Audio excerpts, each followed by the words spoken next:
Inilah Radio Monika Surya FM, dipancar luaskan dari Jalan Ayani kilometer 5,2 Pembataan Tamyang Layang. Ya, assalamualaikum warahmatullahi wabarakatuh. Salam jumpa, salam kompak persahabatan bersama radio kesayangan Anda, Bung Jaspi Masena.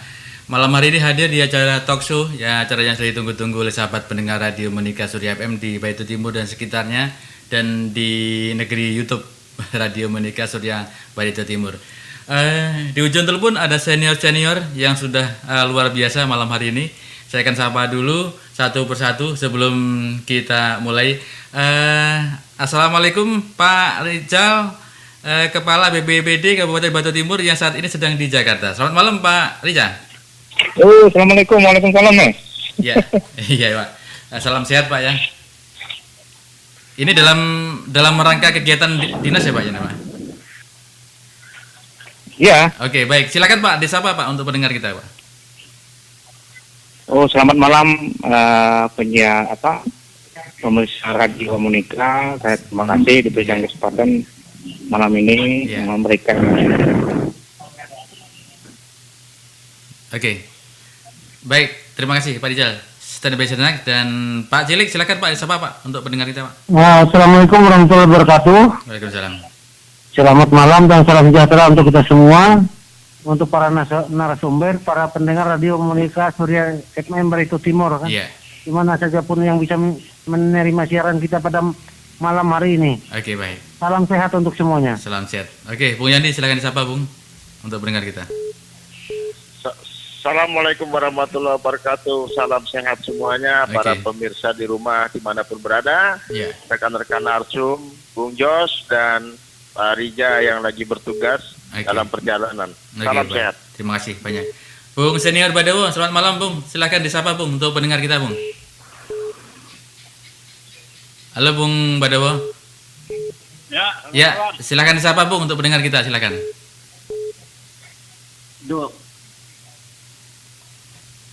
Oke, baik, Bung. Ya. Baiklah, kawan-kawan narasumber yang saya hormati. Selamat malam, salam sehat. Salam sehat semua. Selamat malam. Kemudian yang di depan radio masing-masing. Iya. Kita ucapkan selamat malam. Selamat malam. Mendengarkan. Selamat berpartisipasi untuk Bartim. Iya, oke. Tidak lama lagi Bartim berusia 19 tahun. Iya. Apa yang bisa kita lihat dan apa yang bisa dipertontonkan oleh Bartim 19 tahun usianya. Oke, baik. Oke, lanjut, baik. Terima kasih. Oke, baik, terima kasih Bung Badawo. Ada kesempatan nanti itu 10 menit ya. Pak Rija, sebelum Anda nanti bisa meninggalkan kami, silakan untuk Anda 10 menit terkait dengan tema malam hari ini, yaitu sosial dari Pansus LKPC tahun 2020. Silakan Pak Rizal, ada waktu untuk Anda. Terima kasih. Saya berikan kesempatan terkait dengan apa yang kita lakukan di Tekan 1 bulan keempat. Untuk menerima panggilan, biaya akan dibebankan kepada Anda sebesar 6.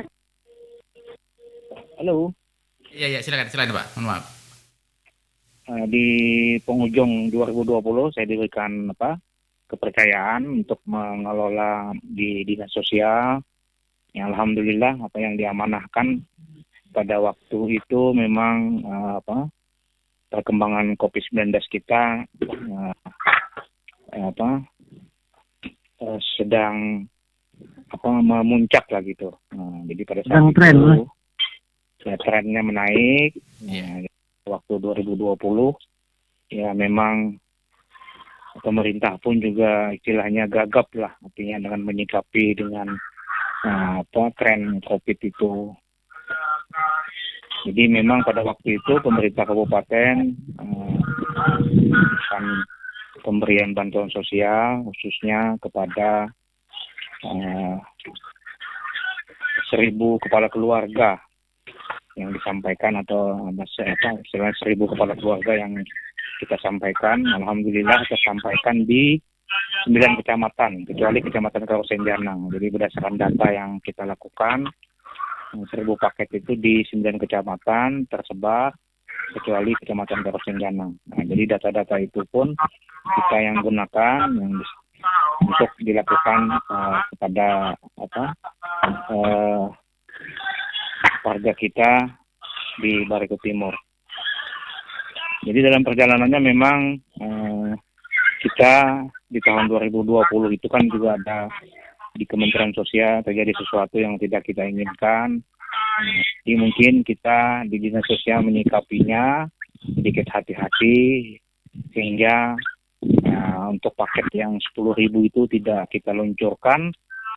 Jadi artinya karena pada waktu itu bantuan provinsi juga masuk, pusat juga masuk. Nah, jika kabupaten juga kita ada, jadi kita menghindari jangan sampai terjadi tumpang tindih yang pada akhirnya di ujung-ujungnya akan menjadi masalah pada kita kan. Alhamdulillah saya pemeriksaan BPK tahun ini sudah ditemukan hal-hal yang tidak kita inginkan, jadi artinya clear lah.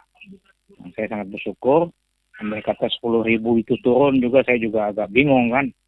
10.000 paket dengan data yang kita dari pusat, dari provinsi, dari kabupaten, sehingga kebijakan-kebijakan yang diambil oleh pimpinan saya kira tepat gitu saya kira. Nah, jadi saya juga mengharapkan mudahan di tahun 2021 ini 10.000 paket itu kalau memang kita tapi alhamdulillah pada saat ini tingkat penularan kita itu kalau di data yang disampaikan oleh Ketua Epidemiologi Provinsi Kalteng kita sudah melandai, artinya di bawah angka 1. Artinya kalau di bawah angka 1 itu sebenarnya tingkat penularannya sudah sangat rendah gitu. Nah, kita mengharapkan di tahun ini kasus COVID kita ini mudah-mudahan di arus balik mudik ini tidak terjadi hal-hal yang kita inginkan. Nah, jadi memang pertimbangannya 10.000 yang tidak diluncurkan itu saya kira tepat saja. Karena memang dengan gonjang-ganjing di pusat, kita juga ngeri-ngeri sedap kan melepaskan yang seperti itu. 10.000 kepala yang kita urusi, satu saja yang bermasalah, ya ribut nanti kan. Nah, jadi daripada kita tidak diinginkan, saya kira tepat pemikiran seperti itu. Walaupun kondisi, karena paket-paket yang dari pusat, dari provinsi sampai 3 tahap, dari pusat juga masuk, dari kabupaten yang 1.000 itu pun kita sudah salurkan. Jadi kita menghindari data yang tumpang tindih segala macam itu. Nah, mengakibatkan yang tidak kita inginkan di belakangnya. Nah, itu saya juga berpikir, kira tepat saja langkah yang diambil oleh pemerintah kabupaten untuk menunda yang 10.000 itu mudah-mudahan. Karena dana itu saya lihat tetap diluncurkan di 2021 ini yang menempel di Dinas PMD dan Sosial. Saya harapkan mudah-mudahan saya tidak mengikuti lagi perkembangannya.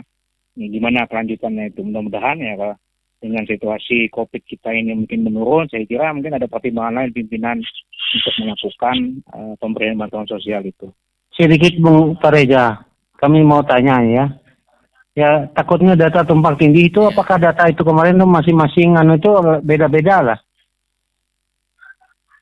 Tidak satu Pak, tidak kan tidak terintegrasi itu, tidak terintegrasi artinya kan kita artinya dari desa juga ada dana desa yang ya istilahnya itu untuk kabupaten itu tidak ada sinkron data itu ya?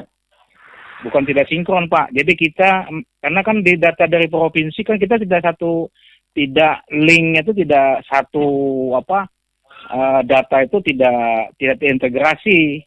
Tapi minimal kepala desa tahu kira-kira kan? Ya kepala desa ya kalau dia kita menerbitkan pun berdasarkan dari data yang kita himpun di desa-desa. Ya makanya kira-kira saya kira kalau untuk tumpang tindih kalau memang desa itu bertanggung jawab terhadap masyarakatnya, saya kira tidak mungkin akan terjadi tumpang tindih itu Pak Reza.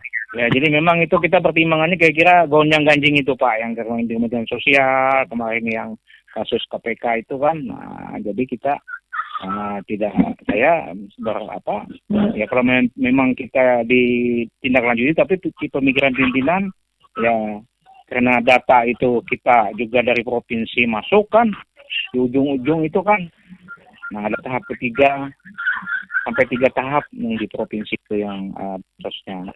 Ya, artinya data 3 desa ini yang tidak sinkron kelihatannya ya. Mencukupi. Sebenarnya kalau tidak masalah, tidak ada tumpang tindih, tapi saya kira cukup lah. Masyarakat pun saya kira semuanya kan sudah tidak terlalu yang paket sosial itu. Artinya menerima semuanya. Tapi menurut masyarakat ini banyak yang belum tersentuh, Pak Reza. Nah, mungkin itu bisa disampaikan Pak Cilik, mungkin di tahun 2022-2021 ini bisa disampaikan saya kira. Artinya terutama masyarakat kita yang terdampak COVID itu. Karena mereka yang sakit-sakit itu kemarin tuh banyak yang tidak ada bantuan, Pak Reza. Nah, itu kita menginginkan di 2021 ini Pak, supaya kita kan kemarin berkeinginan data itu supaya terintegrasi, supaya saya data itu satu Pak. Ya. Nah, jadi tapi kan di ujung-ujung kemarin kan saya tidak mungkin lah melakukan sinkronisasi seperti itu. Pak Cilik, mungkin jalan tengahnya begini. Iya. Ya kan? Bung Jos, sebentar ya. Iya, silakan. Pak Rija, selamat malam. Semoga selalu sukses Pak Rija ya. Ya, siap, lanjut. Oke. Saat itu saya masih ingat bahwa Pak Rija mengatakan secara data, secara kesiapan data itu Dinsos sudah siap. Tapi sebelum masuk pada pertanyaan itu, boleh saya tanya Pak Rija menjabat kepala Dinsos bulan berapa saat 2020 kemarin? Di 18 September saya. Di bulan September Pak ya? 18 September, 18 tepat. Nah, artinya bulan September kan, Pak Rija menjabat sebagai kepala Dinsos, gitu kan? Artinya data itu sebenarnya kita beranjak COVID itu kan di bulan Maret sudah isunya sudah mulai muncul begitu mencuat, sehingga pelaksanaan datanya juga harusnya di bulan Maret sudah harus dimulai kan begitu. April sudah digenjot gitu kan. Sementara Pak Rija masuk di bulan September kan. Nah, tapi saat itu saya masih ingat waktu talkshow bahwa secara data sudah siap, tinggal menunggu tanda tangan SK penerima manfaat dari bantuan sosial. Itu saya masih ingat Bapak Rija. Artinya begini, jika kita bicara persoalan 10.000 kemarin, ya kan, yang amat saya sayangkan begini, program ini adalah pertama di bulan April sudah ditentukan, ya kan? Nah, sampai akhir Desember 2020 itu tidak dilaksanakan. Kalau itu katanya alasan tumpang tindih, kenapa tidak dilaksanakan jauh sebelum Desember? Kenapa tidak dilaksanakan jauh sebelum bantuan sosial dari provinsi dan pusat pada saat masyarakat sangat membutuhkan. Itu satu sebagai catatan, ya kan? Tapi karena Pak Rija masuknya di bulan September, kita juga tidak bisa memaksa karena memang justru di bulan 10, di bulan April penentuan kebijakannya, ya kan?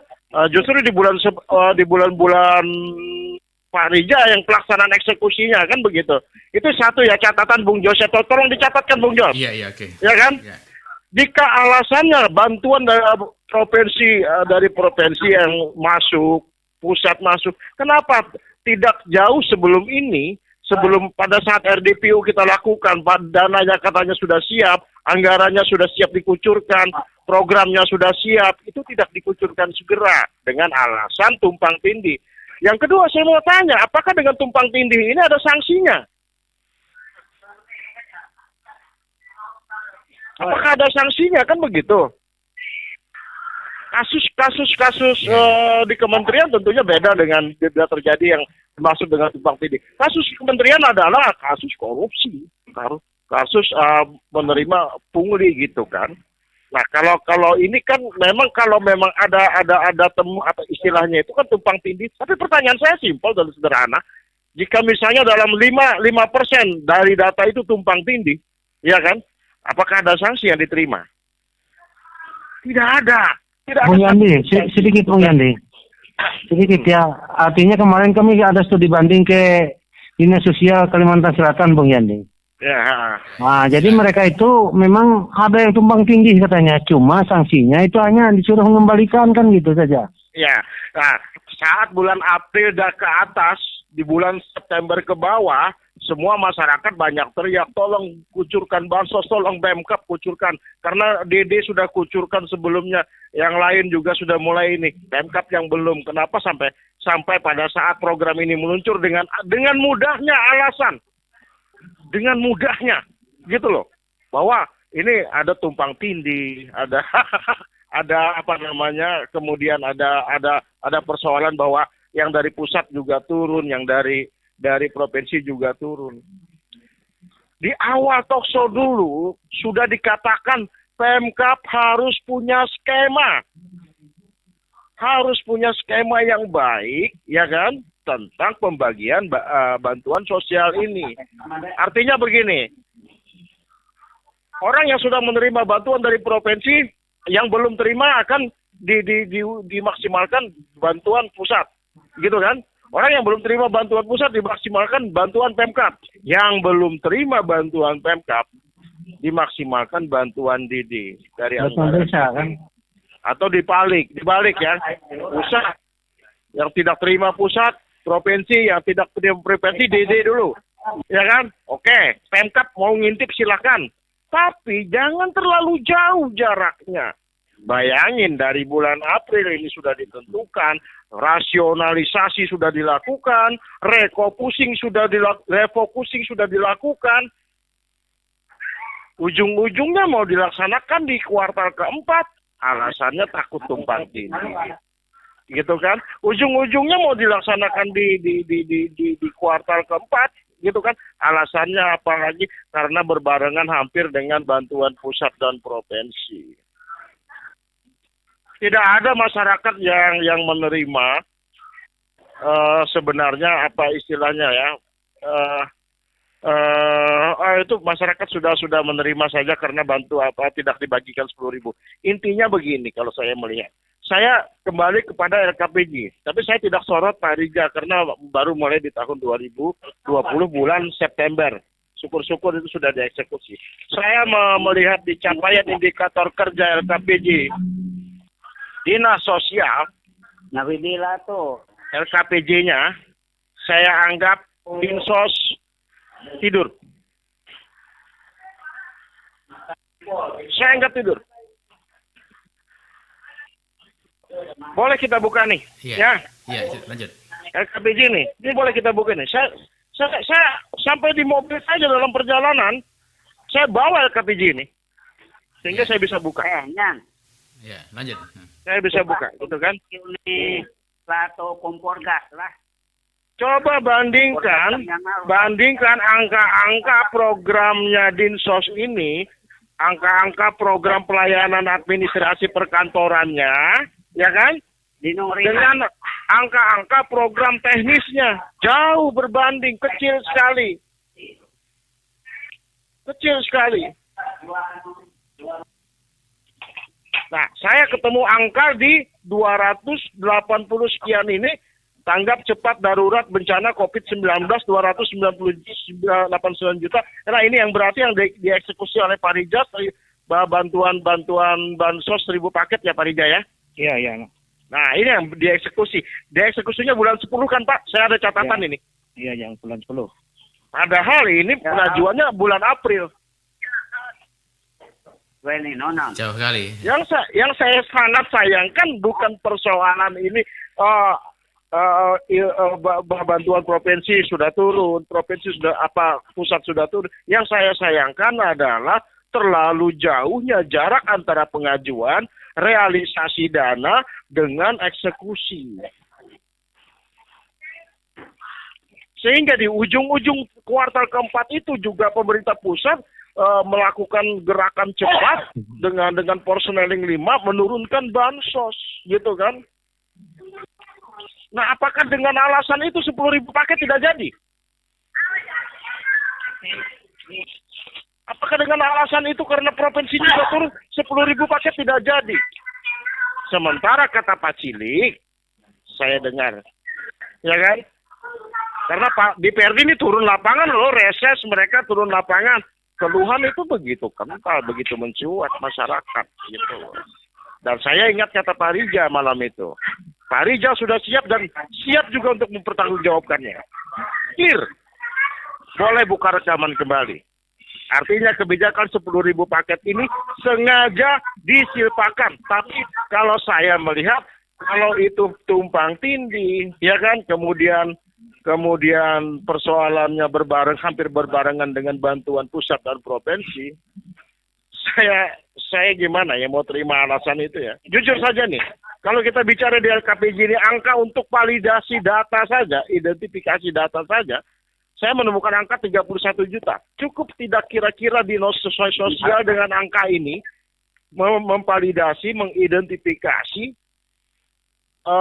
orang-orang yang tidak mampu seluruh Bartim. Bartim itu punya 101 desa, 3 kelurahan. Iya. Mampu enggak dengan dana ini? Dari dana ini aja saya sudah sanksi, saya sudah ragu. Makanya saya bilang, berarti yang masalah adalah Kepala Dinsos sebelumnya mengajukan anggaran main-main. Mungkin saya potong dulu lah. Ya, silakan. Jadi silakan memang, Pak memang dana itu kan diluncurkan, saya lihat itu kan di 2021. Nah, saya kira kita semua yang mendorong lah, artinya kalau memang itu bisa kita cepat segerakan, kalau memang itu memang untuk ya yang tujuan utama pemerintah kan supaya itu ekonomi kita bergerak 2,1 itu ya kalau memang dana itu segera kita gerakkan, nah saya kira Ya Pak, saya juga kasih catatan Pak Rija. Saya tidak mengkritisi kepala daerah sekarang ya. Karena tugas teknis lapangan yang membantu kepala daerah adalah kepala dinas sosial. Siapa kepala dinas sosial yang saat itu mengajukan anggaran ini? Dalam bentuk RKA, dalam bentuk rasionalisasi, dalam bentuk perubahan. Gitu kan? Itu yang saya pertanyakan. Itu yang saya bilang, ternyata orang dengan kerja seperti ini, dengan anggaran seperti ini, lebih besar anggaran administrasi perkantorannya ketimbang lembaga teknisnya, program teknisnya. Itu kan bingung kita semua jadinya. Bagaimana bisa menjalankan program seperti ini begitu? Iya kan? Beda misalkan Pak Rija misalnya dari awal adalah kepala dinsos gitu kan. Kan bukan Pak Rija yang mengajukan ini. Saya melihat program untuk pelaksanaan teknis yang membantu masalah sosial kemasyarakatan justru sangat kecil anggarannya ketimbang pelayanan administrasi internal mereka. Boleh buka LKPJ. Jadi memang ini mungkin masukan juga buat teman-teman anggota DPRD kan. Jadi memang kita mestinya kita tuh perlu memperhatikan yang adanya kalau di pemerintahan itu ada yang namanya urusan wajib dan ada urusan pilihan. Nah, jadi urusan wajib itu termasuk adalah yang masalah sosial, dinas sosial, DPPD, itu adalah urusan wajib yang memang harus ada di suatu daerah. Nah, betul. Ya. Jadi kalau mau seperti pertanian itu kan pilihan itu. Ada beberapa daerah yang memang tidak ada pertanian, seperti di Kota Madia ini tidak ada kan di Banjarmasin. Ya, termasuk perikanan kelautan juga kan pilihan aja kan. Nah, itu sebenarnya kan tidak wajib Pak, kita tidak harus ada kan. Nah itu yang mestinya di DPR itu mestinya kalau memang kita yang maksimal itu ya urusan wajib itu yang harus kita. Yang jelas Pak Reza begini. Ya. Tapi Pak Reza tahu aja kan yang mengatur program keuangan itu kan di tim TAPD kan. Ke DPR itu sudah masak aja diantarkan itu, cuma pengesahan aja kan gitu. Untuk pembahasan DPR itu hampir tidak ada waktu, kadang-kadang cuma diberi 3 hari kan. Kami mempelajari itu aja agak susah kayaknya. Itu sudah semua masak di tim TAPD kan gitu. Nah jadi kenapa tim TAPD ini tidak bisa membedakan urusan wajib dan urusan pilihan kan gitu. Seharusnya kalau mereka memang harus membuat anggaran itu secara proporsional kan gitu. Ya, betul. Jadi begini, yang saya bingung dari anggaran ini sebagai urusan wajib pemerintahan, anggarannya sudah kecil, silpanya besar, kemudian anggaran untuk administrasi pelayanan internal kantornya cukup besar dibandingkan program. Dan program kerjanya kan? Ya, program teknisnya, program teknis yang mengurus ke sosial masyarakatannya sendiri gitu kan. Ada program yang besar yaitu bansos di 2,7 M saya lihat gitu kan. Itu justru jadi silpa. Jadi pertanyaan saya ada apa ini? Mungkin dicermati lagi itu rapat kerja aja Pak Cilik itu. Nah, Cilik tugasnya itu. Jadi jangan sampai dari tulisan aja supaya bisa kita kawal kan. Kalau memang tujuannya memang ya. Saya tidak. Pak Rija justru di September, makanya saya tanya, Pak Rija menjadi kepala dinas sejak bulan berapa? Berarti sejak September, berarti bukan urusan Pak Rija menentukan angka-angka ini. Pak Rija adalah bagian eksekusi. Bagian eksekutornya. Gitu loh. Nah, yang menentukan adalah kadis sebelumnya. Ini saya melihat ini ya, ini baru angka-angka. Sekarang saya mau buka ini. Capaian kinerja indikator mereka. Ya kan? Iya, silakan. Apa saya bilang? Mereka pakai data BPS 2019. Coba bayangin ya. Coba bayangin. Apa namanya? Persentase PMKS yang memperoleh bantuan sosial 54%, data 2019. Persentase PMKS yang tertangani 62%, data 2019. Kerja Anda sebagai kadis sosial sampai September itu mana gitu loh. Yang tahun 2020 mana kerja Anda gitu loh. Kan begitu. Ini capaiannya banyak tidak tercapai dinas sosial ya. Persentasenya tidak tercapai, data yang digunakan 2019 BPS. Inilah LKPJ 2019 atau 2020 ya Pak Cilik? 2020 kan? 2020 itu. Iya. Ngapain dia pakai data 2019? Ngapain dimasukkan capaian indikator kerja 2019 di sini? Ya. Iya, itu yang temuan. Yang bikin LKPJ itu kan bukan dinas masing-masing, itu adalah PPKAD yang bikin itu. Sebelum Pak Rija kadisnya siapa? Saya juga kurang tahu itu siapa Pak Reza sebelum Semben. Kenapa? Kepala dinas sosial sebelum Semben itu siapa? Waktu itu. Oh enggak, saya kira saya bertanggung jawab aja lah mengenai data-data itu kan, jadi tidak perlu sampai ke belakang. Nah, jadi memang tugas kita ke depan ini saya kira bagaimana menyikapi mungkin yang 10.000 paket itu, apa-apa yang tidak tercapai. Nah, saya kira ya apa yang dijadikan kepala daerah untuk mengadakan rapat kerja itu saya kira segera ditindaklanjuti saja kan. Artinya kami DPR siap itu kan gitu. Iya. Ya, artinya kalau DPR berjalan tidak seiring sejalan kan, artinya apa yang menjadi catatan-catatan itu ya kita akan jadi tidak ada. Makanya kemarin hasil pansus itu kita buat rekomendasi supaya pemerintah daerah menindaklanjutinya Pak Reza. Jadi kalau ada rapat kerja kami sangat sepakat itu. Jadi mungkin kalau boleh kita sarankan ya mungkin di PRD ada suatu waktu mana hal-hal yang teknis yang perlu segera ditindaklanjuti, khususnya hal-hal urusan wajib ini saya kira segera aja Pak dikonfirmasi ulang kan. Artinya kita kawal kan. Artinya apa yang disampaikan Pak Rija adalah sebuah jalan tengah. Oke, ya kan?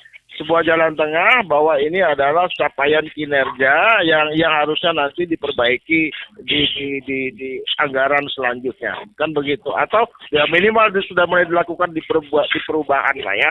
Cuma saya ingin tekankan artinya hati-hati para kepala dinas yang membantu kepala daerah, yang apalagi untuk capaian urusan wajib, bukan urusan pilihan.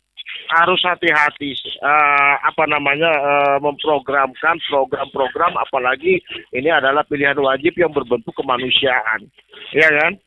Nah, jadi ke depannya ini benar-benar juga, ya saya sih saran saja kepala daerah juga menentukan nanti siapa menjadi pembantu-pembantunya di perangkat daerah, ya benar-benar orang-orang yang mampu dan profesional. Saya melihat di LKPJ ini benar-benar hancur dah.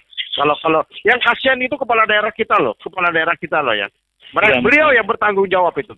Ya mestinya ini sekarang ini ya per komisi Pak, komisi 1 Komisi 2 siapa, artinya tidak usah seluruh semua anggota DPR kan, artinya Komisi 2 siapa yang bidangi kan, panggil aja kepala dinasnya itu. Saya 3 hari 3 malam saya siap melayani kan, artinya kita sepakati, artinya ada notulen rapatnya apa yang kita sepakati. Nah itu saya kira berjalan. Yang jelas begini Pak Reza, karena itu kemarin hasil kerja pansus Pak Reza, kita sudah buat rekomendasi dan catatan dan sudah diterima oleh kepala daerah. Jadi yang tahu di situ kan kepala daerah. Jadi yang berhak memanggil kepala dinas ini sebaiknya kepala daerah kan begitu. Jadwalkan saja rapat dengan DPR, kamu siap kan gitu. Nanti kita beri masukan Pak. Iya. Karena kita memberikan catatan kemarin 75 catatan dan 73 rekomendasi, semuanya itu lengkap siap di masing-masing dinas Pak Reza. Iya betul Pak, artinya memang harus dikawal itu Pak catatan-catatan itu. Ya, artinya kami istilahnya dari pansus siap saja itu istilahnya untuk bahas masalah itu kan gitu. Ya, ini kan artinya tujuan kita Pak Reza adalah untuk memperbaiki kinerja pemerintahan ke depan kan gitu. Ya. Jadi mudah-mudahan maksud kita rekomendasi kita itu ditanggapi dan memang dilaksanakan begitu. Dan supaya ada perbaikan kinerja ke depan kan gitu. Ya, saya mau pakat Pak Haji. Jadi mungkin kita jalan tengahnya ya saya kira lebih baik direview lagi ke belakang hasil capaian-capaian itu. Nah, saya juga tidak bisa berkomentar terlalu banyak lagi karena masalah sosial bukan kewenangan saya kan, artinya kalau hal-hal yang masalah kebijakan. Artinya kalau sampean kan mungkin hanya beberapa bulan di situ kan gitu. Tetapi yang sebelum sampean itu mungkin lebih kita memprogramkan semua kegiatan itu kan dari sana kemarin awal tahun kan gitu. Saya kira saya pekat dengan Pak Reza. Artinya nanti akan kita tindak lanjuti dalam rapat kerja saja kan gitu. Oke, saya kira cukup aja lah. Oke, baik. Oke. Saya dulu nih.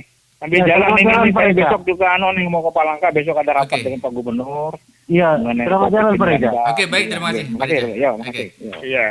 Oke, baik. Selamat malam. Selamat malam Pak Reza. Oke, Bung Senior Badowo masih ada di sini, silakan Bung Senior. Ya. Silakan Bung, terkait mungkin saya sudah mendengar langsung dengan Pak Rija tadi terkait dengan komunikasi tadi, silakan apa tanggapan Anda? Jadi ini saya nyelang waktu ini lagi, saya sebetulnya lagi ngetik gugatan. Iya, silakan Bung, sambil nyelam minum air. Jelaskan Pak Rija tadi waktu beliau menjabat sebagai kadis sosial, ya kita masih bisa memahami lah. Karena bagaimanapun juga kadis ini tetap berada di bawah KH1. Jadi sebuah kebijakan yang ada itu selalu munculnya dari KH1. Bapak sudah menjadi kebiasaan di Barisul Timur, apapun kebijakan kepala dinas SOPD itu selalu yang dikedepankan adalah kebijakan dari atas, dan tidak ada seorang pun kepala SOPD yang bisa melawan kebijakan itu, walaupun itu sebenarnya tidak sesuai dengan apa yang diinginkan oleh masyarakat banyak. Ya, jadi saya bukan membela Pak Rizal, tapi kenyataan itu sudah terjadi selama 2 periode ini. Nah, kalau kita melihat LKPJ yang kemarin itu, memang saya belum sempat terus ngambil itu di saksinya Pak Cilik. Tapi kalau bisa mungkin besok saya ngambil. LKPJ ini yang perlu kita kawal. Karena kalau tidak salah ada 75 catatan Bang Senior. 7 berapa? 75 catatan, 73 rekomendasi. Nah, 75 catatan, 73 rekomendasi. Iya. Kalau saya bandingkan ketika saya ada di Banjarmasin dulu bersama DPR dan juga wali kota waktu itu Pak Haji Sufyan Arfan, itu catatan itu paling banyak 5. Iya. Rekomendasinya paling banyak 10. Iya. Dan itu terbuka untuk umum. Diumumkan di koran Banjarmasin Post. Iya. Masih ada dinamika berita dulu, dinamika berita. Kemudian ada di Barito Raya, Barito Post. Kalau yang ini jadi itu semua ada, ya? dilihat, ditayangkan itu. Jadi secara umum masyarakat bisa menilai kinerja dari wali kota waktu itu. Iya, ada dua lembar besar isinya kemarin sempat ya. Nah iya. Jadi mereka punya satu halaman koran penuh itu. Dua halaman penuh. Jadi masyarakat tidak perlu lagi misalnya ke DPR atau ke kantor wali kota, dia sudah bisa lihat tayangannya di situ secara di media cetaknya. Tidak ada yang ditutupi. Jadi kalau ada hal-hal yang kurang pas menurut masyarakat, tidak sesuai aspirasi, maka masyarakat langsung kritisi dan menyampaikan itu ke Dewan waktu itu, ke DPR. Nah, jadi nyambung. Jadi DPRD tetap dikawal untuk melihat sejauh mana catatan dan rekom ini diperhatikan oleh wali kota. Nah, kenapa hal itu tidak terjadi? Harusnya itu terjadi. Mudah-mudahan periode yang ini DPRD-nya bisa mengawal. Tapi tanda petik, saya tidak bisa percaya 100%.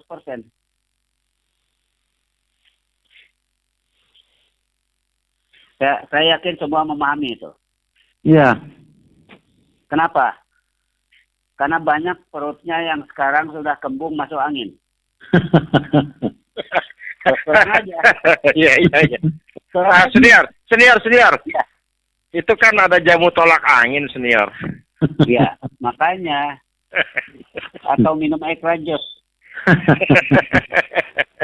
Jadi ini kita mengkritisi kinerja Dewan ya. Tidak semua ya. Tanda petik. Beberapa orang masih mau mendengar apa yang disampaikan oleh rakyat, mendengar aspirasi dan lain sebagainya. Jadi ini perlu kita kawal rekomendasi dan catatan. Kita melihat sampai waktunya. Nah, kalau itu tidak bisa tidak ditanggapi serius, masyarakat berhak sebetulnya mengajukan gugatan. Berhak. Karena itu menyangkut nasib orang banyak. Nasib orang Bartim. Iya, nasib orang banyak yang ada di Bartim. Tanpa memilah-milah, tanpa memilih-milih. Semua masyarakat Bartim itu berhak mendapatkan pelayanan salah satunya. Berhak mendapatkan kesejahteraan yang merata. Ya. Nah, jadi dari LKPJ yang ada itu, walaupun saya tidak membaca, tapi saya sudah mendengar dari talkshow dan lain sebagainya, dari pengalaman-pengalaman yang sudah, memang LKPJ ini, makanya itu tadi saya bilang, inilah kesalahan besar dari DPR RI, menyetujui yang namanya LKPJ, peraturannya. Iya. Seharusnya itu laporan pertanggungjawaban bupati atau gubernur. Begitu dong. Iya. Ini bukan laporan keterangan. Iya. Laporan keterangan. Iya. Ya namanya keterangannya semau mereka bikin keterangan. Namanya keterangan. Termasuk itu Pak Senior tentang program anggaran daerah. Ya. Sekarang itu tanpa disetujui DPR masih bisa kan gitu. Nah, ini kan berarti hak dan kewenangan DPR itu dieliminir. Maksudnya begini, maksud pembuat undang-undang itu, ya kan, setiap tahun di akhir pertanggungjawaban kepala daerah ini pusing. Akibat apa? Akibat tekanan yang datang dari DPRD, gitu kan? Tekanan-tekanan yang datang itu apa? Karena bentuknya pertanggungjawaban yang otomatis diterima atau ditolak. Ya, itu memang harusnya gitu. Gitu kan? Undang-undang sebelumnya kan begitu. Ya kan? Begitu. Nah, lalu diambil jalan tengah. Ya kan? Supaya pemerintahan ini berjalan baik, ya kan? Maksudnya adalah saling sebagai mitra.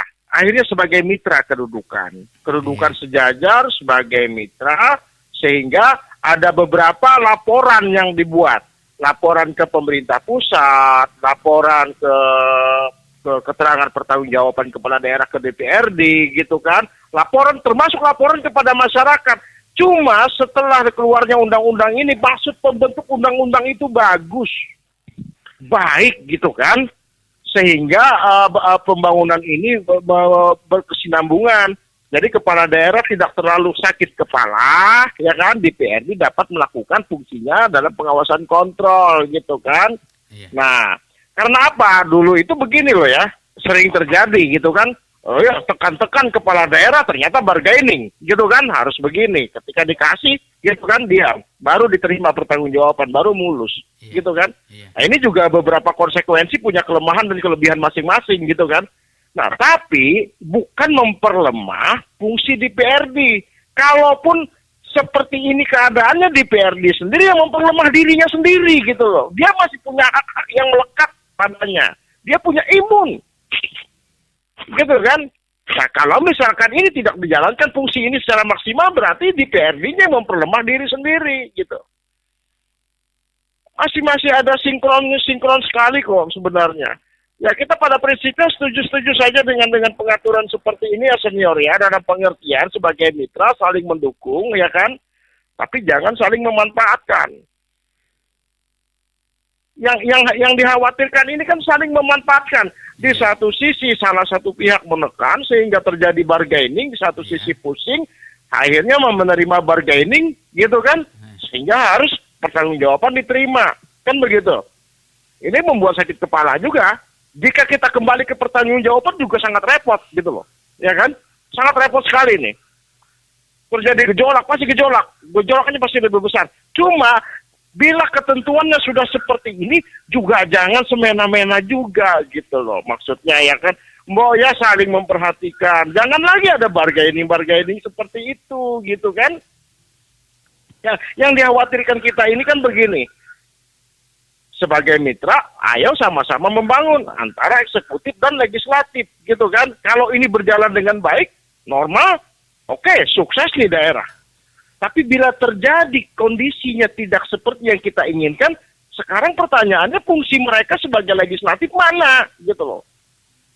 Karena mereka bukan hanya bertugas sebagai pengawas saja, bukan hanya bertugas sebagai memberikan bahan pertimbangan saja.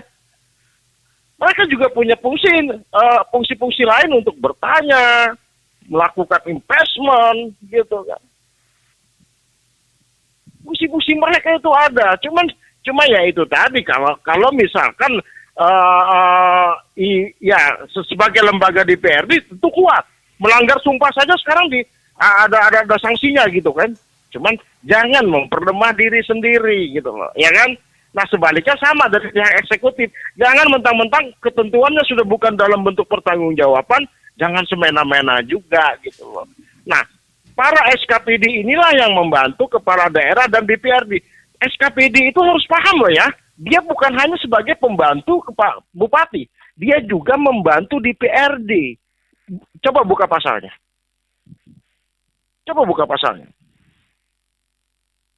Dia juga sebagai membantu DPRD, gitu kan. Makanya yang melaksanakan pembangunan di daerah ini sebenarnya sebagai bentuk kemitraan adalah kepala daerah dan DPRD sebagai mitranya dibantu oleh perangkat daerah. Itu bunyi ke pasalnya, itu ketentuannya gitu loh. Iya kan? Nah, sistem ini maksudnya pembentuk undang-undang biar terjadi harmonisasi yang berkelanjutan demi kepentingan masyarakat. Jika terjadi penyimpangan, semua itu oknum.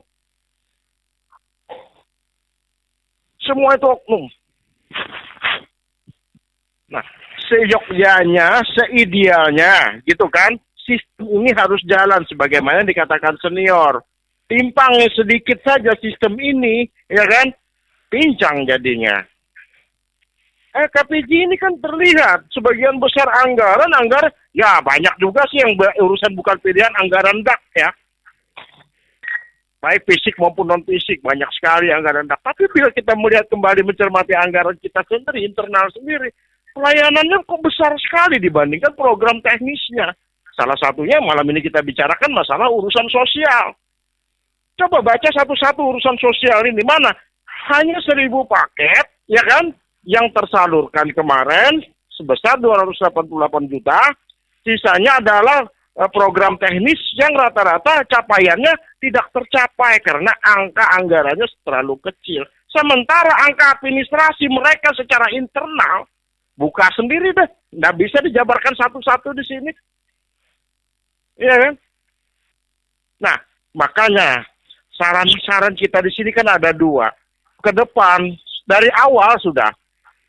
Ke depan ini kepala daerah harus melakukan penataan kembali birokrasi secara besar-besaran dan menempatkan para eselon-eselonnya sesuai dengan kemampuan, sesuai dengan basic. Jangan sembarangan lagi. Jangan asal tunjuk lagi. Sisa periode 2 tahun lebih saja lagi. Manfaatkan ini. Betul-betul harus memilih orang-orang yang betul-betul disiplin ilmunya kan? Ya, sesuai disiplin ilmunya. Iya. Karena apa? Karena bila orang itu mampu sebagai kepala pelaksana anggaran, ketika dia menjalankan sebuah program ditentang oleh misalnya A1 kata senior, dia bisa mempertahankan dan mempresentasikan bahwa ini harus, ya kan? Bahwa ini wajib, bahwa ini memang program untuk masyarakat dan ini memang harus dilaksanakan. Saya misalnya seorang ngotot sebagai kepala daerah andai kata, saya tidak bisa membantah argumen dari bawahan saya. Saya tidak bisa mencoret, saya tidak bisa ini. Tapi bila dia tidak punya argumen tidak punya usulan program yang bagus, selama ini bagaimana bisa gitu loh. Ya kan? Yang kelihatan dari KPJ ini loh, orang-orang ini mampu atau tidak ini kelihatan tercermin sekali sudah. Iya. Tercermin sekali sudah. Artinya saya berpendapat begini jadinya. Lah kalau ngurus Bartim ini hanya beliau sendiri saja. Katanya kan ke kepala daerah itu bupati dan wakil. Saya juga tidak percaya dengan wakil kemampuannya. Dari awal saya udah bilang. Kalau dia punya program, punya usulan yang memang bisa di argumennya tidak bisa dibantah, siapa yang bisa bahas? Gitu loh. Sama dengan kadis-kadis, dengan perangkat daerah. Dia punya usulan, dia punya program. Misal ini contoh saja ya. Misalnya dari Dinas Pariwisata. Ingin menggalakkan program pariwisata. Pak, saya tidak ingin membuka 10 pariwisata di kecamatan masing-masing. Saya hanya fokus pada 1 pembukaan, tapi ini akan berhasil. Tapi ini anggarannya besar, ya kan? Nah, kita sebagai tiang penyangga daerah dekat dengan Kalsel ingin menjadikan Bartim Tamyang Layang, anggap saja seperti di Pasar Panas, adalah daerah wisata sehingga tetangga daerah lain di Kalsel, ya kan, pada saat hari libur, pada saat tertentu orang yang melintasi transit Bartim jalan poros provinsi bisa mampir. Orang-orang dari ibu kota nanti yang ingin melepas stres bisa mampir ke sini, ya kan? Nah, misalnya kita mengambil konsep seperti yang ada di beberapa daerah wisata yang maju. Kata Bung Jos ada yang gantung terbang, ada kuliner, ada perkantoran di situ. Iya kan? Ada apa semua. Fokus pada satu tempat, biaya besar daripada dibagi-bagi seperti ini. Kalau Anda bisa menjelaskan ini argumen Anda, masuk. Gitu kan? Dan kepala daerah juga tidak bisa membantah argumen Anda, itu tidak bisa. Tapi ternyata kan tidak ada yang seperti itu, memiliki kemampuan berpikir seperti itu. Itu satu contoh aja lah ya. Iya. Itu satu contoh saja ya. Kalau Bung Jos misalnya pariwisata mau bangun di kecamatan ini 1, kecil anggarannya dibagi-bagi, bosnya nggak bakalan jadi, bos. Pariwisata itu nggak bakalan jadi. Yang ada itu terlantar, itu buktikan kata-kata saya. Iya. Misal punya anggaran, misal saja, ya kan? Anggap saja 10M misalnya. 10M terlalu kecil. Kalau untuk membuka satu agrowisata yang baik, kita misalnya kan, sebagai hutan tropis di sini, sebagai daerah perkantoran, daerah kuliner, kemudian pelestarian budaya di sini semua, kemudian juga permainan, ya semua dari modern sampai permainan tradisional ada semua di situ sebagai pusat wisata gitu kan, pusat. Saya pikir justru itu yang akan menghidupkan perekonomian masyarakat. Bukan yang diambil kecil-kecilan seperti di desa ini satu diambil anggarannya sekian puluh juta. Bagi-bagi kue. Habis bos, nggak bisa, nggak berhasil itu. Ya. Anda gagal, saya katakan di sini. Anda gagal saya katakan. Jangan takut. Nanti semua orang Bartim sama nih kapal dari keluar Amuntai Tanjung nanti berenang di Tamyang Layang. Nah, gagal. Iya. Berenang nanti. Satu-satunya. Itu cuma contoh saja, ya kan? Itu cuma contoh saja. Jadi apa yang dilakukan oleh bila kita membaca LKPJ ini, saya pikir ini saya udah kesimpulan hancur dah. Itu aja dah, nggak banyak LKPJ ini hancur. Nggak banyak LKPJ ini hancur. Buktinya apa? 73 rekomendasi, 75 catatan. Itu sesuatu yang luar biasa. Sesuatu yang luar biasa. Tidak mungkin lah ini. Ini harus tahap awal ini kepala daerah Pak Bupati saya sarankan betul-betul harus merombak secara besar-besaran, menata kembali dan menunjuk penempatan pejabat-pejabatnya sesuai dengan kemampuan dan profesionalnya. Ini banyak pejabat birokrasi lah. Ini jelas tidak mampu mereka, tidak mampu. Reformasi birokrasi kan. Ini ditanya sama pakar manapun diminta penilaian, udah mereka geleng-geleng kepala kok. Nggak usah yang ini, nggak usah apa kata Yandi, apa kata Pak Cilik, apa kata Pak Bado. Udah tanya aja ke pakar manapun, ya kan? Kalau melihat LKPJ ini hancur ini. Iya. Jangan bocor LKPJ itu ya. Enggak, saya nanti ikut malu. Diketawain orang nanti kalau ketahuan. Kalau sampai ke Banjar dibawa. Iya. Sampai data 2019 pada masuk semua rata-rata di sini semua. Banyak. Yang LKPJ 2020 kenapa Anda masukkan 2019? Kan lucu. Dari data dari statistik lagi kan? Nah, kacau jadinya kita. Ini baru bicara sosial ya. Saya mirip-mirip melihat nih, habis ini kan langsung urusan ketenaga kerjaan. Besok urusan ketenaga kerjaan kita bahas, boleh lah. Apa sih capaiannya? Makanya saya bilang hancur ya LKPJ. Iya. Termasuk dinas perdagangan ya. Wah, tambahnya sudah itu. Kita Bung Jas, senior ya, ini giliran senior. Oke, silakan senior, lanjut senior. Makanya ini giliran senior. Untunglah peraturan pemerintahnya sudah ya. Iya. Harusnya laporan pertanggungjawaban jadi LKPJ, laporan keterangan. Iya. Lucu mendengarnya itu. Secara hukum tata negara itu sebenarnya tidak pas.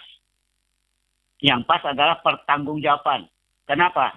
Karena seorang pemimpin di daerah itu dia punya tanggung jawab. Dia adalah orang nomor satu di situ. Tanggung jawab terhadap masyarakatnya Bung Senior. Nomor satu di situ berarti juga otaknya nomor satu harusnya. Kinerjanya juga nomor satu. Dia ukuran kemampuannya di sana lah. Jadi senior. Ya. Jadi ya, kalau ada yang merasa kadis di Bartim saat ini merasa dirinya hebat, ya, saya akan senyum-senyum saja melihat LKPJ mereka. Ya hebat, buktinya di LKPJ itu kan kelihatan. Itu kan saya mau akan senyum-senyum saja. Satu gambaran bagaimana kinerja mereka selama ini. Nah, persoalannya sekarang adalah selain masyarakat yang mengawal sejauh mana LKPJ dan rekomendasi dan catatan ini bisa ditindaklanjuti oleh eksekutif. fungsi DPR harus betul-betul sebagai pengawasannya harus jalan, fungsi pengawasan. Karena 3 fungsi yang melekat, ya, anggaran, pengawasan, dan legislasi.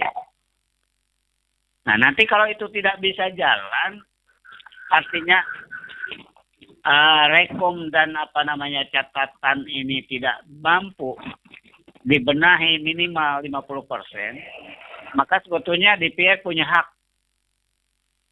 Ya, ini sudah LKPJ ini sudah masuk dalam ranah juga sebagai pengawasan. Nah, nanti hak yang melekat adalah interpelasi, angket, dan hak untuk menyampaikan pendapat. Nah, ini hak yang melekat itu. Tapi dalam tanda kutip bilang senior tadi, apalagi hak interpelasi, hak angket, ini interpelasi aja kayaknya belum selesai, Bung Senior. Iya. Ya, di DPR ini kelihatannya memang itulah keadaannya kan, dalam tanda kutip kan gitu. Ya, karena apa? Karena kondisi DPR kita sekarang, saya agak ini juga, ya gimana ya, pesimis saya melihatnya. Padahal wakil rakyat kan orang yang tadinya menggebu-gebu sekarang sudah nunduk kayak lemah. Kayak anjing kekenyangan itu, nah. Meringkuk dia di pojok. Kayak anjing kedinginan, Bang Senior. Kekenyangan. Kekenyangan. Iya. Nah, jadi ini yang saya lihat. Jadi terserah lah, kalau ada yang tersinggung lah. Iya. Ya, mereka dari tadi juga punya alasan sendiri kayaknya. Sudah ada alasan-alasan disiapin. Karena kita menginginkan DPR itu betul-betul menjalankan apa yang sudah diamanatkan oleh masyarakat rakyat batin kepada mereka. Seharusnya. Jadi mengawal semua kebijakan-kebijakan itu. Dalam fungsi pengawasannya dia bisa melihat. Nah, sekarang pertanyaan saya, apakah misalnya pembangunan kolam renang tadi itu sudah Dewan ini sudah betul keperluannya. Itu hasil talk show kita dengan pihak Adaro kemarin, Bung Senior. Kolam renang itu kan kita minta jangan terus di lapangan futsal, minta kolam renang kan gitu. Ya. Kayaknya dituruti Adaro gitu kayaknya. Nah, itulah. Jadi kalau kita melihat hal-hal seperti ini kan hal-hal yang memang sangat serius kita lihat. Nah, kembali kepada pokok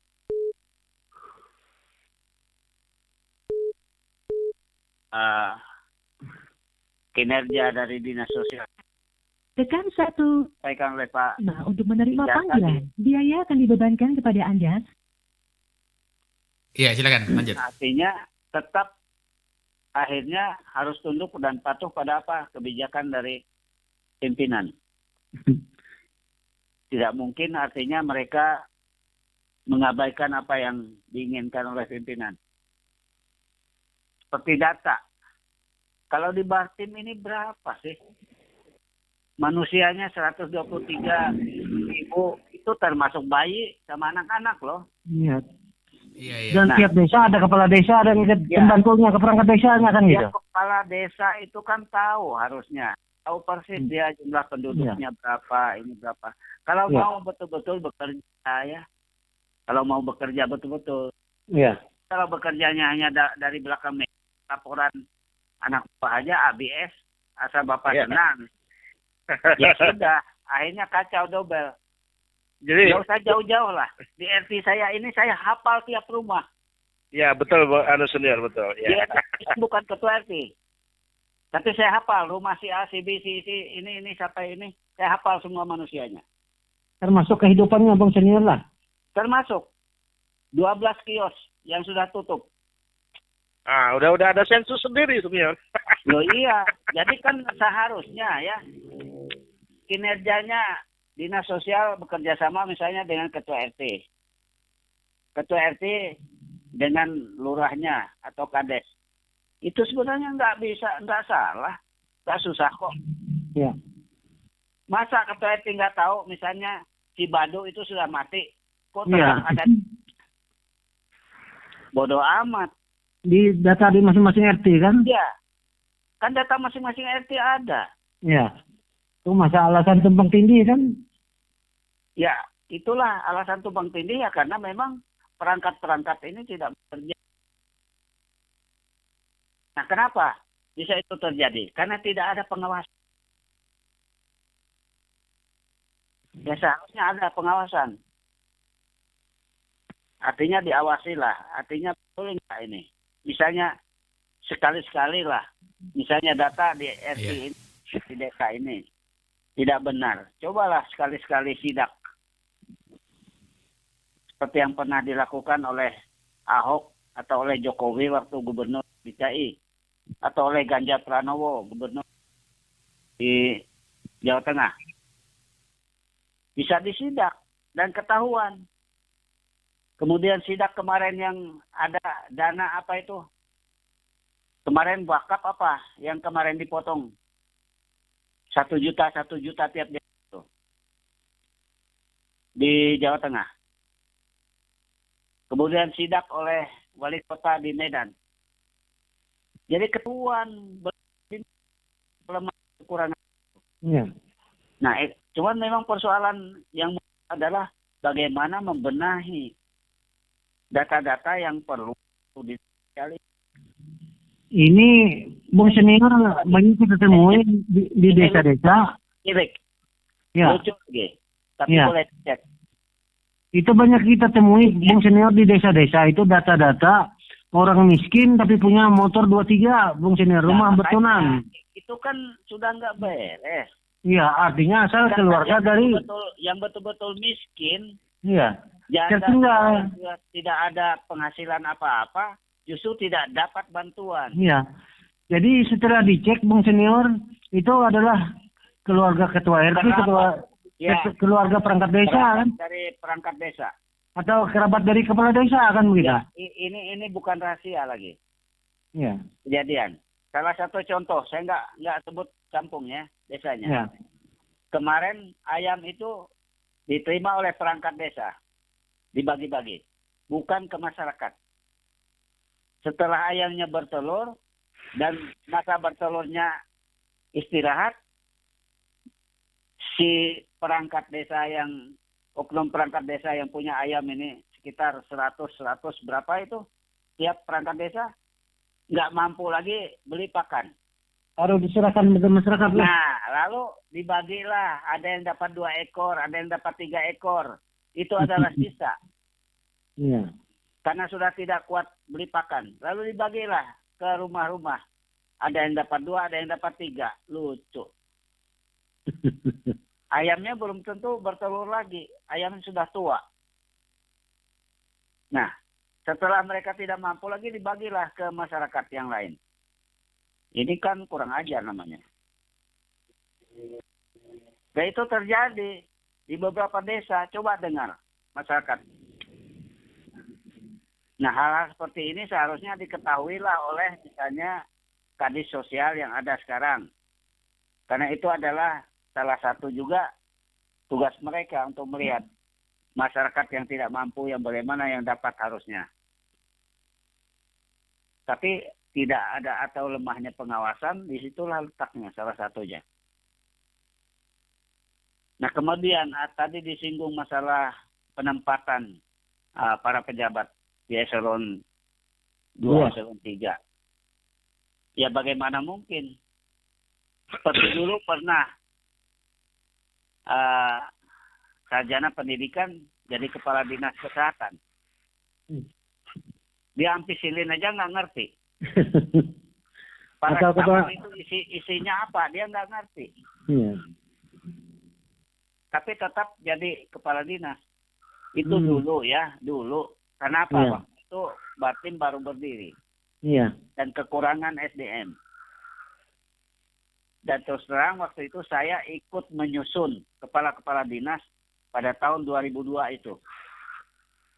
Karena itu ada perintah dari salah seorang, yaitu Pak Agustin Teras Narang waktu itu. Nah, disusun. Lalu Saya protes, ini kenapa? Ini guru kok jadi kepala dinas kesehatan? Ya alasannya karena nggak ada orang. Ya akhirnya duduklah. Nah kalau sekarang itu terjadi lucu. SDM-nya sudah banyak. Ya SDM sudah banyak, tapi PLT tetap banyak. Nah jadi pertanyaannya apakah SDM di Barito Timur tidak mumpuni untuk menduduki jabatan-jabatan yang memang disesuaikan dari tadi disinggung Pak Cilik, disesuaikan dengan latar belakang akademis. Ya istilah disiplin ilmunya kan gitu. Ya istilah orang Madura ya the right man on the right place. Iya. Seharusnya. Jangan misalnya sarjana kehutanan dikasih jadi kepala BPKAD. Iya. Lucu. Jadi ini kita berbicara sebetulnya pedas-pedas kritik enggak ya, tapi masyarakat juga mendengar. Dan saya bertemu dengan beberapa masyarakat ketika di pasar duduk-duduk, mereka bilang, "Pak, kami senang katanya dengar di radio itu." Artinya mengkritisi kebijakan-kebijakan pemerintah. Dan itu kami akui katanya benar. Banyak kebijakan yang tidak mencapai atau tidak tepat sasaran. Seperti kami yang seharusnya dapat, misalnya jatah DLC dan lain sebagainya. Nyatanya kami nggak dapat. Yang dapat tuh justru famili-famili oknum-oknum aparat desa. Nah, kami dengar di talk show itu. Kami sangat mendukung katanya apa yang disampaikan. Nah, jadi kan hal-hal seperti ini perlu pembenahan ke depan. Kalau mau membenahi. Kalau mau baik kan. Ya kita lihat aja. Ini ulang tahun ke-19. Iya. Tanggal 2 Juli. Pemekaran seluruh kabupaten kota se-Indonesia. Ada 22 kabupaten kota se-Indonesia. Yang perayaannya untuk batin tanggal 3 Agustus. Artinya kalau sudah 9 tahun itu sudah dewasa seharusnya Bung Senior lah. 11 tahun itu sudah sangat inilah. Sudah narangan. Sudah hampir ini. Bisa belaki menikah. Ya. Kalau bini belaki, kalau laki bini. Iya. Ya. Loh iya kan? Iya. Merangkak lagi kayak anak kecil. Kalau aku dulu Bung Senior umur 19 tahun itu sudah 2 anak Bung Senior. Iya. Ini Batim umur 19 tahun, kalau ibarat manusia itu dia seperti anak TK. Bandingkan kita dengan Puruk Cahu, dengan mana lagi Kasongan, dengan Pulang Pisau. Ya kita melihatlah bagaimana keberadaan mereka. Yang saya sering sampaikan juga, dan kita pasti sepakat bahwa Pulang Pisau tidak ada sumber daya alam yang mumpuni. Bartim punya tambang, punya galian C, punya apa lagi? Punya perkebunan. Punya perkebunan. Iya, perkebunan. Tapi tidak mampu menyanyi kemajuan dari Pulang Pisau. Ini kenyataan yang di depan mata kita lihat. Jadi kemampuan-kemampuan ini justru menunjukkan kepada kita bagaimana kinerja dari pemerintah kabupaten kita yang ada. Artinya yang kita bicarakan ini Bung Senior bukan hoak lah. Bukan hoak apa. Coba lihat aja kita jalan kita ini. Nggak usah jauh-jauh. Kita lihat aja, misalnya banyak bangunan yang jadi sarang penyamun yang tidak digunakan. Padahal dana untuk membangun itu berapa besar? Ratusan juta, miliaran. Contoh saja gudang rotan di Jihi. Iya. Pabrik rotan dari dulu sampai sekarang tidak pernah dimanfaatkan. Padahal itu miliaran, hampir 2 miliar itu tuh. Ya.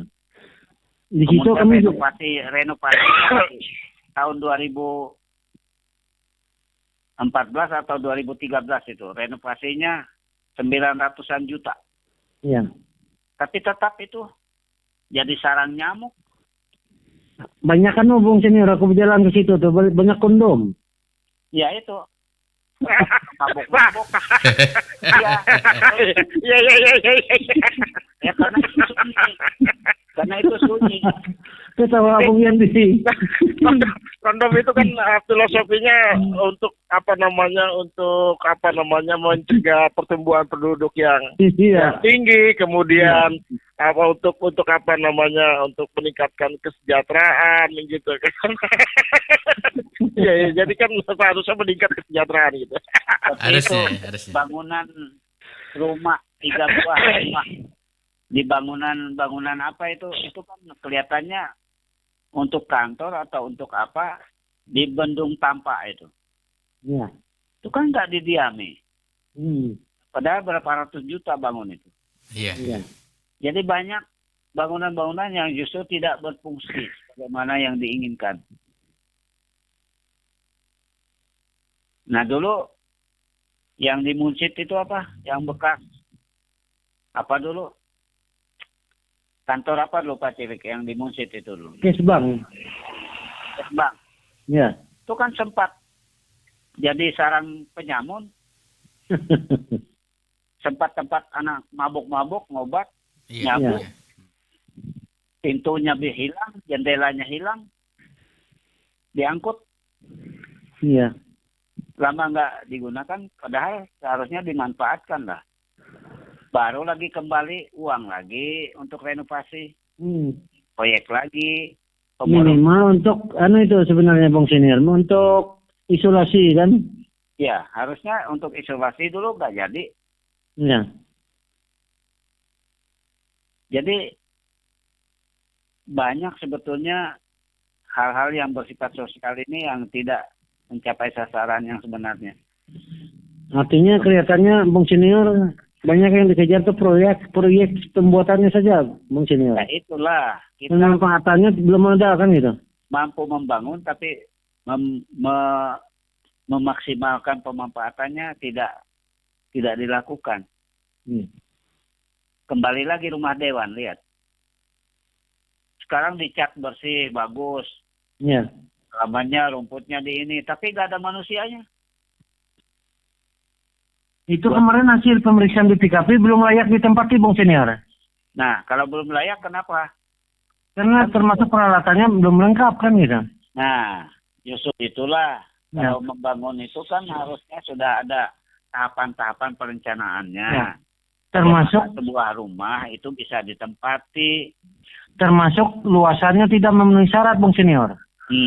Jadi artinya itu akhirnya membebani pemerintah daerah juga untuk biaya pemeliharaan. Kasihan juga. Nah itu mungkin yang bisa saya sampaikan. Jadi kita ingin melihat bagaimana perkembangan selanjutnya. Kalau malam ini talk show kita mengenai sosial. Sosial. Nah, yang sosial ini mencakup hal-hal yang lebih luas sebetulnya. Karena harus mencakup seluruh lapisan masyarakat. Apalagi terdampak dengan COVID pandemi ini. Dan satu lagi Bung Senior, kita lihat sangat miris juga melihat sekarang itu banyak rumah-rumah jabatan itu ditempati orang yang tidak pejabat kan gitu. Nah, justru itu. Ya. Sedangkan para pejabat kita banyak yang belum punya rumah dinas Bung Senior. Orang yang sudah pensiun tetap menempati rumah dinas Bung Senior. Ya seharusnya mereka keluar kan. Kan ada aturannya sebetulnya itu. Iya. Aturan itu harus ditegakkan. Iya. Jadi belum ada penertiban kelihatannya tentang aset-aset ini Bung Senior. Ya, jadi yang masih menempati rumah dinas, yang sudah pensiun masih menempati dengan berlenggang ria, gitu kan? Punya rumah pribadi disewakan malahan. Tapi yang masih aktif seperti mobil-mobil dinas ditarik gitu ya. Ya. Termasuk yang masih aktif belum punya rumah dinas Bung Senior. Ya betul. Nah, jadi itu yang harusnya menjadi perhatian. Nah, kalau misalnya mobil-mobil dinas ditarik dan itu tidak digunakan, ya dilelang aja.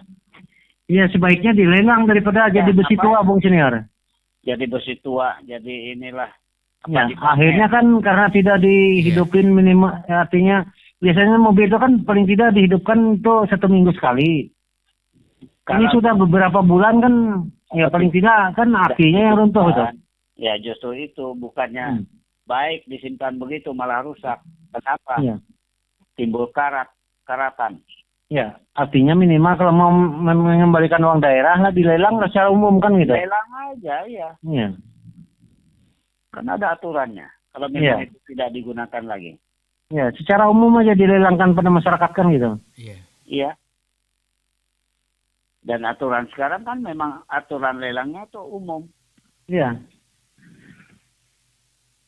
Nah, jadi hal-hal seperti ini memang patut menjadi perhatian semua pihak untuk perbaikan ke depan. Ya. Untunglah di Batu Timur masyarakatnya masih kritis kan? Istilahnya bisa mengkritisi kan? Menerima apa adanya istilahnya. Ya. Ya, walaupun tidak semua. Ya, istilahnya pandai bersyukur kalau kita masyarakat kita ini ya. Istilahnya. Coba kalau di tempat lain, coba kalau di Banjarmasin. Sudah 2-3 kali gugatan dilayangkan itu. Iya. Atau di tempat-tempat lain di Jawa misalnya. Sering demo sudah orang. Ya. Atau di Sumatera. Bukan hanya demo, gugatan. Ya di sini belum. Ya mungkin nanti tidak lama. Iya.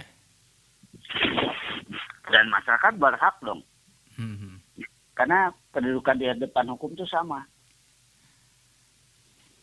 Jadi kalau masyarakat merasa dirugikan, mereka berhak untuk melakukan gugatan terhadap pemerintah daerah.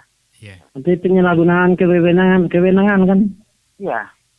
Sesuai dalam hukum tata negara itu ada. Jelas sudah. Sedangkan melanggar sumpah jabatan aja kan ada sanksinya itu. Nah, itu ada sanksinya gitu. Iya kan. Cuman ya kalau misalnya dengan kondisi seperti ini pihak legislatif ibarat kata nih ya, monggo saja, silakan Anda memperlemah diri Anda sendiri ya monggo. Iya. Masyarakat akan menilai. Iya. Ya itulah. Oke, baik. Jadi baiklah, ini saya lanjut, ini saya sedang menyusun ini. Oke, baik. Ngetik ini. Oke, terima kasih Bung Senior. Selamat malam untuk Anda. Pak Jelik, waktu sudah tidak lama lagi. Ada 1-2 kata silakan Pak Jelik sebelum kita berpisah, silakan. Ya, artinya yang jelas kita sudah dengar semua kan tentang rekomendasi Pansus itu ada 75 catatan dan 73 rekomendasi. Keinginan kita bahwa tiap-tiap instansi itu ya mungkin paling tidak ada rapat dengar pendapat lah dengan DPR nanti kan itu untuk mempertanggungjawabkan semua yang dilaporkan mereka yang kelihatannya memang tidak masuk akal sebagainya itu kan gitu. Sehingga nanti kita harapkan pemerintah daerah memanggil kepala dinas yang ada catatan kita itu kan. Untuk diadakan rapat. Nah, ini adalah untuk perbaikan kinerja ke depan kan gitu. Iya, jangan lupa. Karena yang kelihatannya ini yang banyak bermasalah ini kan di tiap dinas-dinas kayaknya. Iya. Tiap OPD kan. Apakah kepala dinasnya belum profesional atau bagaimana? Kita kurang tahu, makanya nanti keinginan kita pemerintah daerah menjadwalkan ini untuk kita rapatkan kan gitu. Iya. Dengan mereka. lupa. Sehingga keinginan kita ke depan bahwa rekomendasi kita itu adalah merupakan cambuk untuk pemerintah daerah untuk memperbaiki kinerja para OPD-nya kan gitu ke depan. Iya. Sehingga apabila OPD ini pada bagus semua, akhirnya yang muncul itu kan nanti kan kepala daerahnya yang bagus kan gitu. Iya. Kalau OPD-nya hancur-hancuran ya otomatis kepala daerahnya juga ikut hancur-hancuran penanggung jawabnya kan begitu. Iya. Rakyat juga hancur, Pak. Ya, saya kira itu saja dari saya, Bung Jos. Oke, baik. Terima kasih, Pak Jelik. Bung Senior Ya. Badowo, Pak Cilik, dan Bung Yandi sekaligus closing statement dan juga diambil satu kesimpulan, silakan. Ya, jika malam ini temanya adalah urusan sosial terkait dengan LKPJ tahun 2020, ya kan? Maka pada prinsipnya jika kita cermati, jika kita baca, jika kita telaah lebih dalam lagi, malam ini lagi-lagi kita bicara urusan sosial ini urusan yang amazing, yang sangat luar biasa. Saya bila melihat angka ini, mereka total menggunakan dana sebesar 6M311.522.974 dari target. Itu terrealisasi 5M718.809.543. Nah, dari total anggaran yang dikemukakan ini, ya kan? Nah, itu justru saya melihat banyak program-program yang non teknis di internal pelayanan kantor sendiri, ya kan? Jadi program-program yang mereka ini besar sekali dananya di anggarannya dibandingkan program-program teknis yang justru untuk membantu langsung ke masyarakat. Ya. Ada program yang memang besar sebesar 2,7 M, tapi itu realisasinya nol. Realisasinya nol, jadi tidak terrealisasi sama sekali. Itu justru program yang sebenarnya harusnya sangat tersalurkan pada masyarakat kan, ya? Membantu masyarakat gitu kan. 2,7 M itu kemarin. Nah, bahkan anggaran-anggaran yang untuk identifikasi orang tidak mampu, miskin ini kecil sekali. Kecil sekali justru. Loh, ini kerja mereka ini kan harus bagus gitu loh, ya kan? Pantas saja kita tidak bisa sinkronkan. Sehingga kita berkesimpulan bagaimana bisa melaksanakan pemutakhiran data gitu kan, jika anggarannya segini gitu loh. Sementara mereka ini yang saya bingung ya, jadi mereka ini saya buka di angka-angka ini ya. Di angka-angka nih. Nih program pelayanan administrasi perkantoran ada yang mencapai 259.550.000. Itu penyediaan jasa administrasi keuangan. Lagi-lagi jasa administrasi keuangan ini saya bikin nih, ya kan?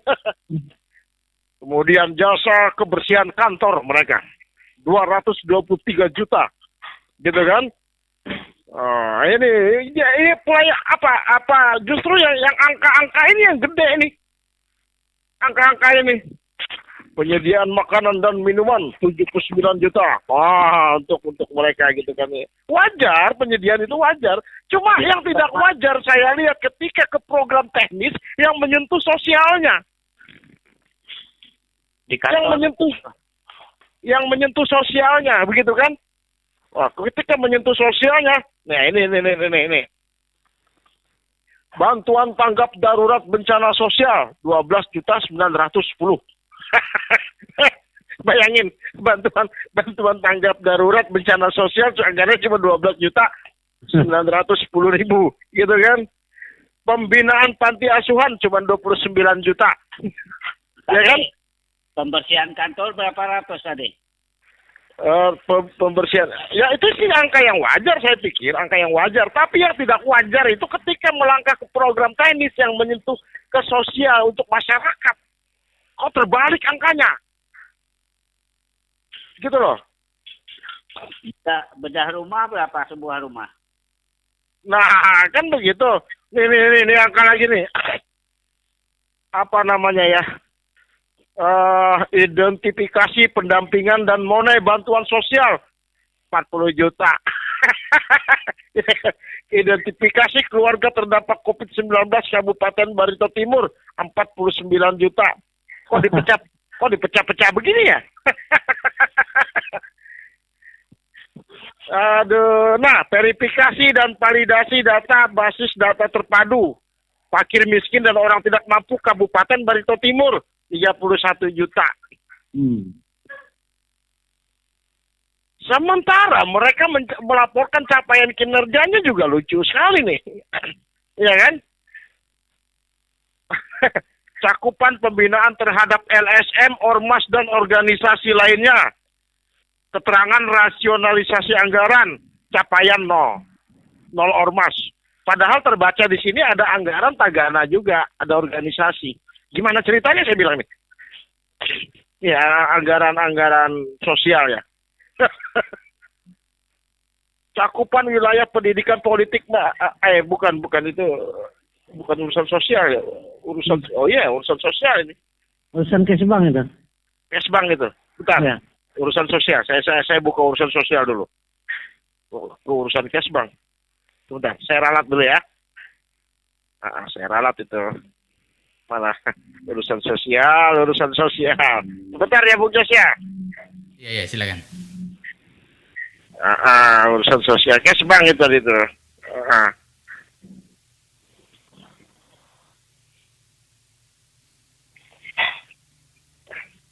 Capaiannya luar biasa capaiannya nih.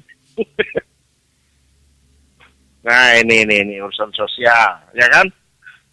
Persentase PMKS yang memperoleh bantuan sosial 100% target, realisasi 0, 50 di keterangan 54% data 2019.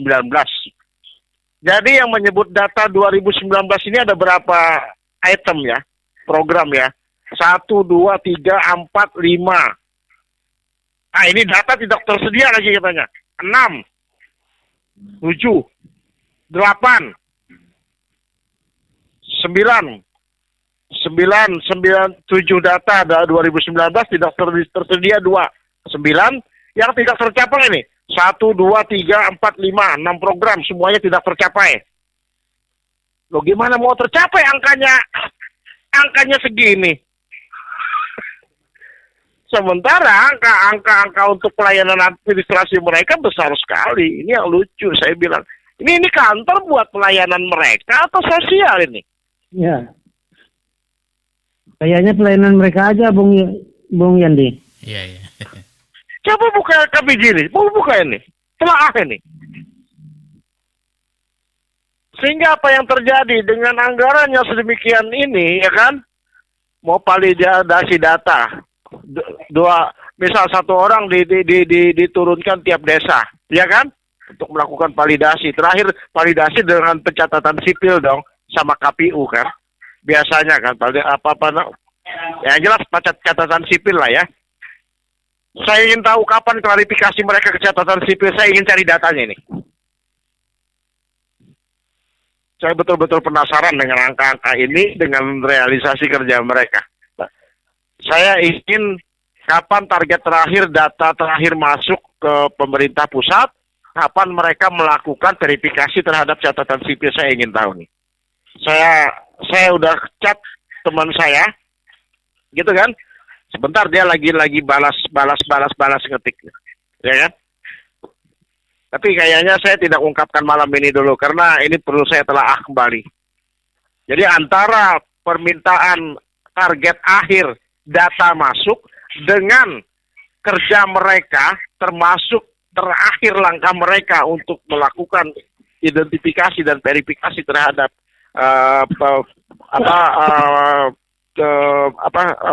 catatan sipil ya. Bukan catatan sipil, kantor pendudukan dan catatan sipil ya. Dinas Pendudukan dan Catatan Sipil itu kapan, ya kan? Dan itu nanti akan terlihat carut marutnya kerja mereka. Saya coba chat beberapa teman. Jadi intinya adalah saya melihat ini bukan pekerjaan, saya lihat ini. Saya melihat dari anggaran ini bukan pekerjaan. Jadi saya sangat prihatin melihat LKPJ ini. Jujur dalam hati saya prihatin dengan kepala daerah kita ya, Pak Bupati. Karena beliau ternyata memiliki pembantu-pembantu yang tidak maksimal untuk membantu beliau dalam melaksanakan pembangunan di Kabupaten Barito Timur, dalam melaksanakan pencapaian visi dan misi 2018-2023. Jadi di awal-awal saya akan keras bicara tentang kepala daerah, tapi saya melihat ada sistem yang tidak jalan sepertinya di sini. Dan akhirnya saya menyimpulkan ini faktor sistemnya. Jadi saya melihatnya begini loh ya. Kendala ternyata banyak terdapat juga di lapangan seperti terjadi terlihat di LKPJ ini pada perangkat-perangkat daerah beliau, gitu kan. Jadi beliau sendiri kan berharap menunjuk orang-orang itu untuk bisa membantu beliau mensukseskan pembangunan yang ada di Bartim. Tapi beliau bila melihat hasil capaian kinerja yang ada di LKPJ tahun 2020, bahkan mungkin LKPJ tahun sebelumnya gitu kan. Kita wajib dan patut prihatin kepada kepala daerah kita. Saya betul-betul prihatin. Jadi malam ini saya tetap mengumandangkan, menyuarakan untuk beliau melakukan penataan birokrasi besar-besaran untuk menempatkan pejabat-pejabat yang memang mumpuni, yang mampu, yang sesuai kepangkatan, sesuai keahlian, pendidikannya, ya kan, untuk membantu beliau di 2 tahun lebih terakhir ini. Agar beliau bisa memaksimalkan pembangunan ke depan ini untuk mencapai visi misinya. Kita mungkin bisa memaklumi ini, mungkin visi misi beliau sangat susah untuk tercapai sekarang bila melihat capaian kinerja dari pembantu pembantu beliau ini. Jadi beliau butuh pembantu yang amazing, yang luar biasa, yang memiliki kebijakan ordinary, yang luar biasa untuk melaksanakan pembangunan di Bartim, mengejar sisa akhir periode kepemimpinan beliau. Saya pikir itu yang tetap saya kumandangkan. Karena apa? Bagaimanapun juga kalau cuma sistem ini tidak begitu jalan, maka imbasnya adalah beliau sendiri nanti, karena beliau yang akan bertanggung jawab terhadap pelaksanaan pembangunan yang ada di periode beliau.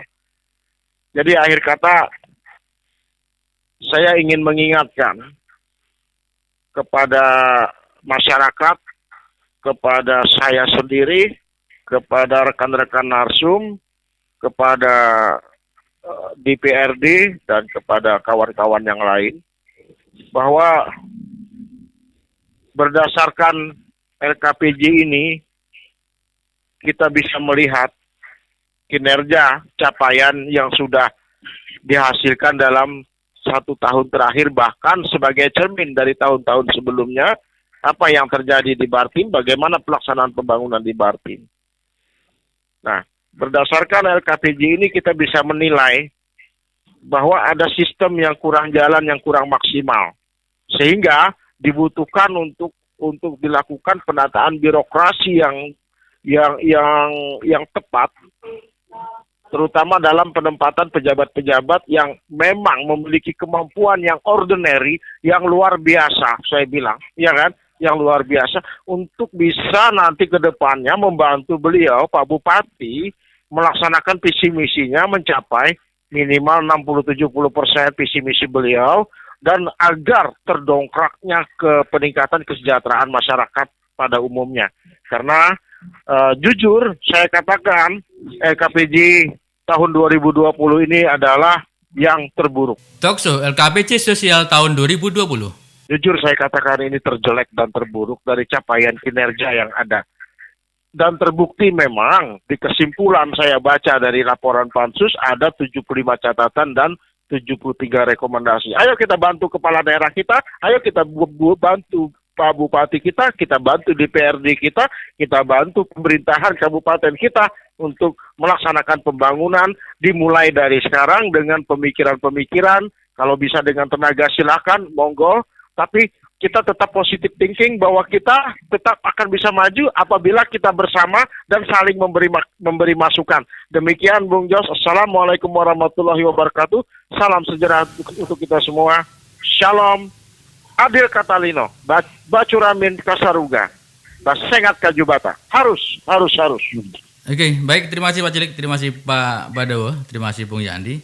Dan itulah tadi hasil diskusi atau talkshow kita malam hari ini terkait dinas sosial Kabupaten Batu Timur yang ada hubungannya dengan LKPJ tahun 2020. Oke, baik. Saya Bunjos Bimasena, mari maju selangkah seiring perkembangan zaman. Assalamualaikum warahmatullahi wabarakatuh dan sampai jumpa. Waalaikumsalam warahmatullahi wabarakatuh. Kawan-kawanku, sahabat-sahabatku, saudara-saudaraku, memilih pemimpin Barito Timur ke depan. Jika kita tidak bisa mendapatkan pahlawan sebagai